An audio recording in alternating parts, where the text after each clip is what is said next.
देश के हर वर्ग को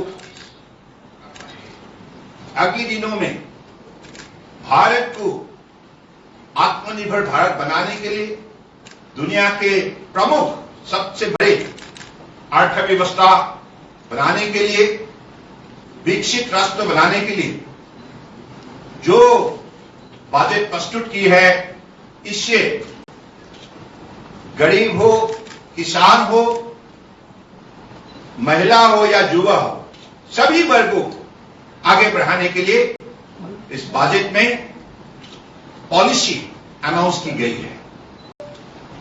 और साथ साथ में मिडिल क्लास, ये बहुत बड़ा एक लार्ज सेक्शन है हमारे आबादी की, और मिडिल क्लास को भी आगे बढ़ाने के लिए जो भी व्यवस्था खड़ा की है, इसे आप लोगों ने खुद देखी है कि इस बार बजट में जो टैक्स स्लैब, नील टैक्स के लिए 12 लाख तक राहत दी गई है। यानी कि 12 लाख इनकम जो एक साल में जो व्यक्ति करेंगे उसको टैक्स देना नहीं पड़ेगा। तो इससे 5 करोड़ 65 लाख लोगों को राहत मिलेगा और उनकी कंजम्पशन कैपेसिटी 3.3 लाख करोड़ तक बढ़ेगा।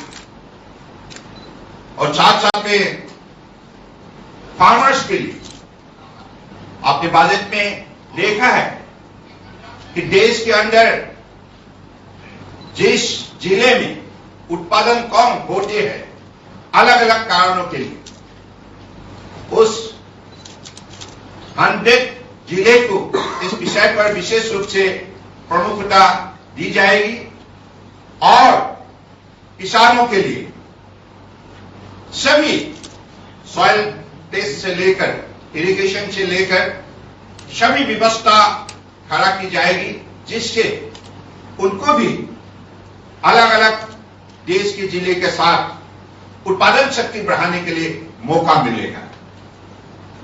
और किसान क्रेडिट कार्ड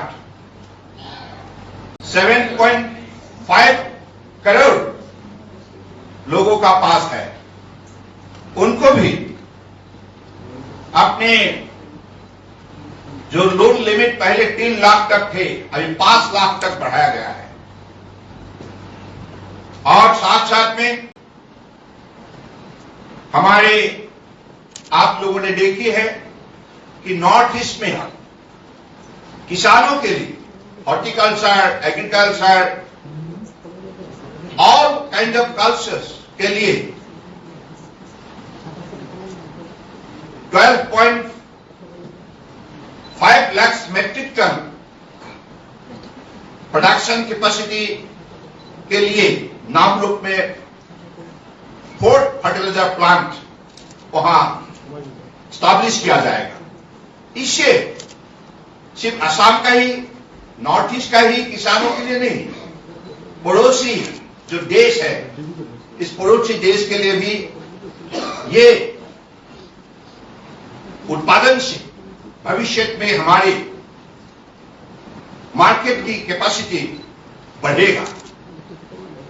साथ साथ में एमएसएमई सेक्टर, आपको मालूम है हमारे देश में जो एमएसएमई सेक्टर है इसमें 4.78 करोड़ रजिस्टर्ड एमएसएमई है, जिससे 20 करोड़ लोगों को रोजगार देने का काम किया है।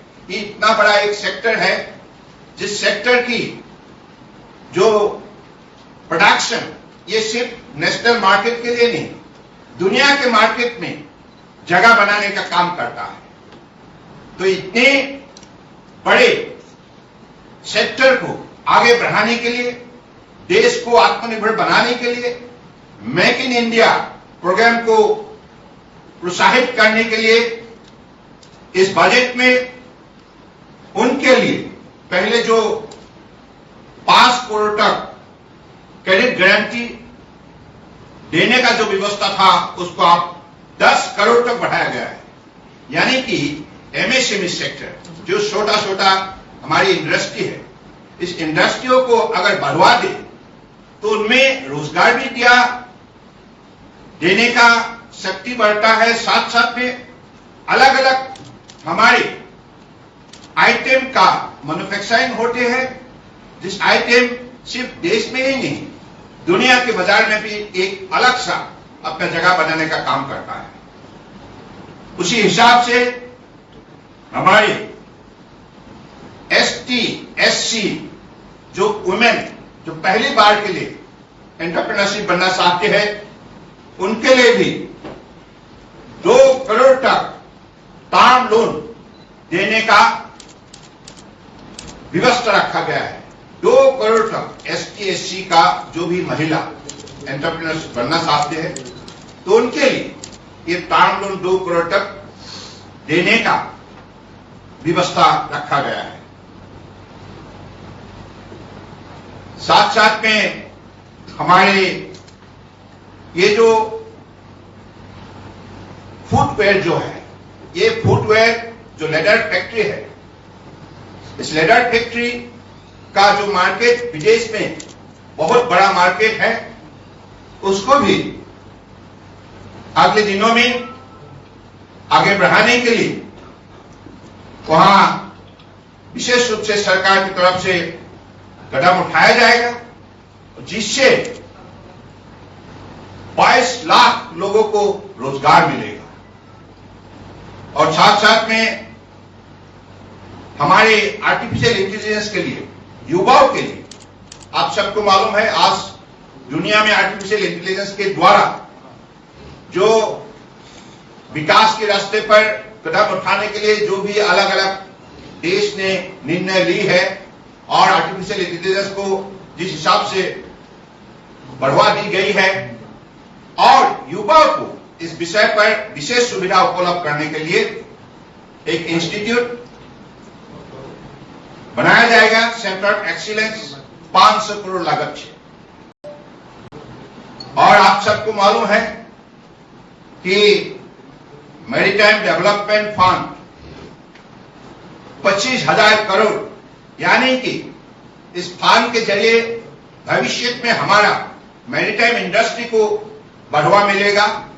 देश के अंदर ही जहाज बनेगा, जहाज रिपेयर होगा, जहाज को ब्रेक भी करेगा।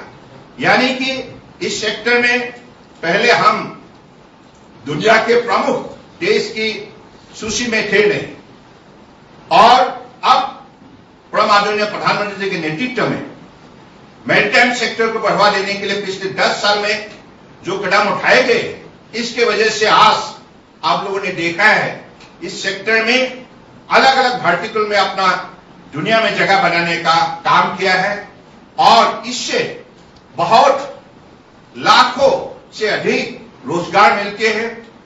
तो अगले दिनों में यही लक्ष्य है कि हमारे ये 25,000 करोड़ का जो मैरीटाइम डेवलपमेंट फंड के जरिए हम चाहते हैं कि 1.5 lakh foreign investment, direct investment और अलग अलग सेक्टर से इन्वेस्टमेंट हो, और उसी हिसाब से इसी इंडस्ट्री के द्वारा भविष्य में 11 से 12 लाख रोजगार देने का भी काम करेगा। तो कुल मिला के हमारे परम आदरणीय प्रधानमंत्री के नेतृत्व में आज जो भी विकास हुई है, इस विकास की जरिए आज देश को आत्मनिर्भर बनाने का जो भी उन्होंने नई व्यवस्था खड़ा की है, तो मुझे लगता है निश्चित रूप से देश का हर प्रांत को इस विकास यात्रा में भाग लेने के लिए भी शक्ति मिली है। देश का अलग अलग प्रांत के साथ हमारे नॉर्थ ईस्ट 8 प्रदेश को भी विशेष रूप से इस विकास के साथ आगे बढ़ाने के लिए परम आदरणीय प्रधानमंत्री ने मदद की है। पिछले 10 साल में नॉर्थ ईस्ट में जो विकास हुई है आप कह सकते हैं त्रिपुरा एक उदाहरण है। त्रिपुरा में आज देखिए 21-22 फ्लाइट दैनिक अब त्रिपुरा एयरपोर्ट में आती है। देश के अलग अलग प्रांतों से अलग अलग प्रांतों पर हमारे यहाँ की यात्री को ले जाने का काम करते हैं। One of the busiest airport after Guwahati in north east. और त्रिपुरा अब स्मार्ट सिटी बनने जा रहा है। त्रिपुरा का रेल लाइन आप देखिए 2014 तक यहां सिर्फ मीटर गज चलता था और आज इसी त्रिपुरा बॉर्डर से और 25 से 30 तक अलग अलग प्रांतों से ट्रेन आया जाया करता है। तो ये जो विकास, ये जो इंफ्रास्ट्रक्चर, ये जो डेवलपमेंट संभव हुई है मोदी जी की विजनरी लीडरशिप की वजह से। और देश के हर प्रांतों को उन्होंने मौका दिया है, हर प्रांतों को साथ लिया है। ऐसा कोई प्रांत नहीं, लद्दाख से लेकर आप पुडुचेरी तक और अरुणाचल से लेकर आप गुजरात तक, किसी भी ऐसा प्रांत नहीं है जिसको विकास की परिकल्पना से नहीं जोड़ा। हर वर्गों को जैसे जोड़ा है, सबका साथ सबका विकास, इंक्लूसिव जो है, हमारे युवा है, महिला है, किसान है, गरीब है, तो सभी को साथ लेकर देश को आगे बढ़ाने के लिए जो शक्तिशाली मोदी जी ने नेतृत्व दी है, इसके वजह से आज दुनिया में हिंदुस्तान का अपना पहचान बन चुका है और दुनिया ने हिंदुस्तान की तरफ देखने लगा है। पहले विश्व भर में कभी भी हिंदुस्तान के बारे में इतना चर्चा नहीं होता था, लेकिन आप मोदी जी की कुशल नेतृत्व ने, मोदी जी के सफल नेतृत्व ने, विजनरी लीडरशिप ने आज दुनिया को यह साबित किया है, India is the fastest growing large economy in the world. और इसलिए हमारा ऐसी आत्मविश्वास है और इसी इंफ्रास्ट्रक्चर, कम्युनिकेशन, कनेक्टिविटी, तो इसके वजह से आज हम लोगों ने ये लक्ष्य तय करने के लिए हम सक्षम बने कि अगले 5 साल के अंदर हम दुनिया की तीसरी बड़ी अर्थव्यवस्था बनेंगे और अमृत काल में अगले 25 साल के अंदर हम दुनिया का सबसे बड़े अर्थव्यवस्था विकसित राष्ट्र बनेंगे। ये निश्चित है, क्योंकि आज दुनिया की प्रमुख जो भी लीडिंग इकोनॉमिस्ट है, दुनिया के अलग अलग देश का जो लीडिंग मीडिया हाउसेस है, क्रिटिक है, उन लोगों ने भी ये मान लिया है कि मोदी जी का हर कदम सफल रहे। जैसे उनकी सही नीति और कार्यक्रम की वजह से आज 25 करोड़ गरीबों को उन्होंने गरीबी रेखाओं से उन्होंने मुक्त किया है, उनका अर्थव्यवस्था को मजबूत किया है, उसका परचेजिंग पावर बढ़ाया है। इसके वजह से टैक्सेशन में काफी बढ़ोतरी हुई है। तो सर्कुलर इकोनॉमी के सिलसिले में भी आज मोदी जी ने जो फिस्कल जो रिफॉर्म्स लाया है, इसके वजह से आज देश में सुशासन व्यवस्था का महसूस हर नागरिक कर रहा है। सुशासन क्या होते हैं, कांग्रेस का कार्यकाल में कभी देख नहीं पाया। वहां घोटाला, दुर्नीति, भ्रष्टाचार से हमारी सारे शासन व्यवस्था को उन्होंने बहुत नष्ट किया है, नुकसान किया है, जिसके वजह से जनता को भुगतना पड़ा। लेकिन अब सुशासन व्यवस्था के जरिए, गरीब कल्याण योजना के जरिए, कार्यक्रम के जरिए आज सभी लोगों को आज मर्यादा, इज्जत से जीने के लिए जो भी माहौल दी गई है, माहौल बने गए हैं, इसकी वजह से आज देश का हर व्यक्तियों का आत्मविश्वास बढ़ चुका है। और ये निश्चित है अगले दिनों में मोदी जी के नेतृत्व में हम अगले 5 साल में ही दुनिया का तीसरी बड़ी अर्थव्यवस्था बनेंगे। और आप हर प्रदेश का अगर आप अध्ययन करें, अनुसंधान करें, तो आपको ये तथ्य उभर के आएगा कैसे कैसे पिछले 10 साल में हर प्रदेश ने तरक्की की है। जिस प्रदेश में सड़क व्यवस्था नहीं था, railway connectivity, air connectivity, road connectivity नहीं था, आज उस प्रदेश में भी सारे कनेक्टिविटी बन चुका है और लोगों का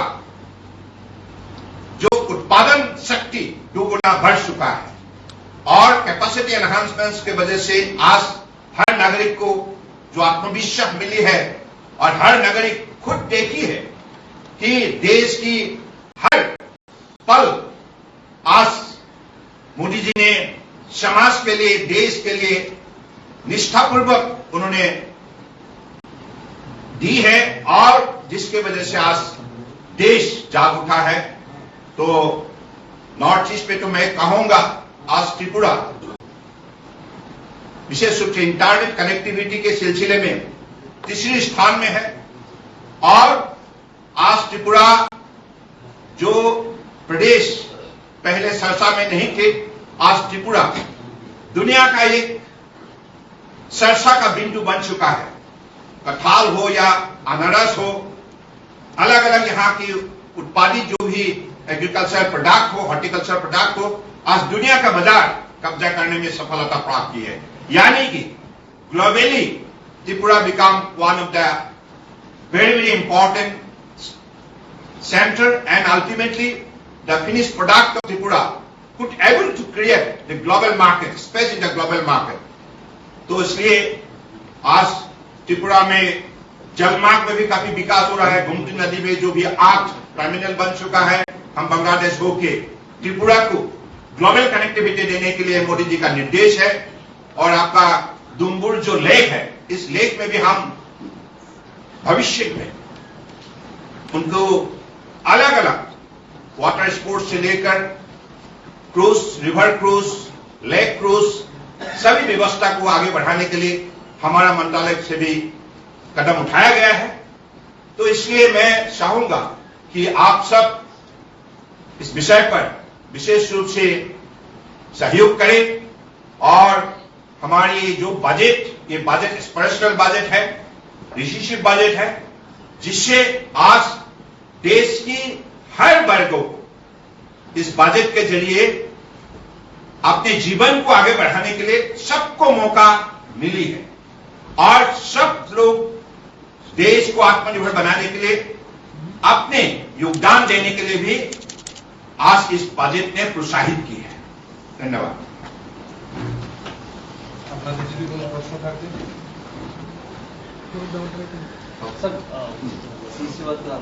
Shipping minister also through Bangladesh there were some plans for bringing ship to Tripura. So we understand the present scenario in Bangladesh, but has there been any development in that area? No, that is why we are like developing jetties, particularly through Gumti rivers. Will connect Bay of Bengal. Okay, it will not only restrict to Bangladesh, but through Bangladesh will connect Calcutta, will connect Paradip, will connect Visakhapatnam, will connect Situate.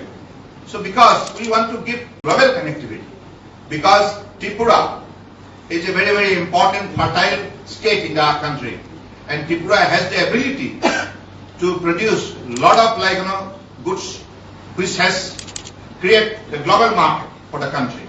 So this initiative is strong.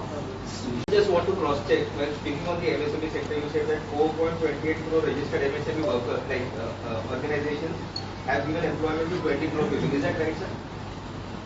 This is the figure. Total number of MSME is 4.78 crores. Yeah, across the country. And it has given employment to 20 crore. 20 crores. Yeah. So the budget proposal. One last question. Yeah. The budget proposal has obviously, we have seen, congratulatory rallies coming in Tripura and other parts of the country. The opposition, CPI, which is the prime opposition in Tripura, now they have come up with an alternative proposal on the left front, collective of the left parties. They say that the budget is, having new direction for the middle class, of course, but will create a revenue deficit. And their proposal is to impose a 4% additional tax on the big corporate houses. How do they accept? It is below 5. It is below 5. We are maintaining because of the fiscal reforms. Fiscal reforms. Whatever, you have seen how GST has brought transparency in the entire taxation system. Earlier, there was Inspector Raj during their time. Okay, thank you. Thank you.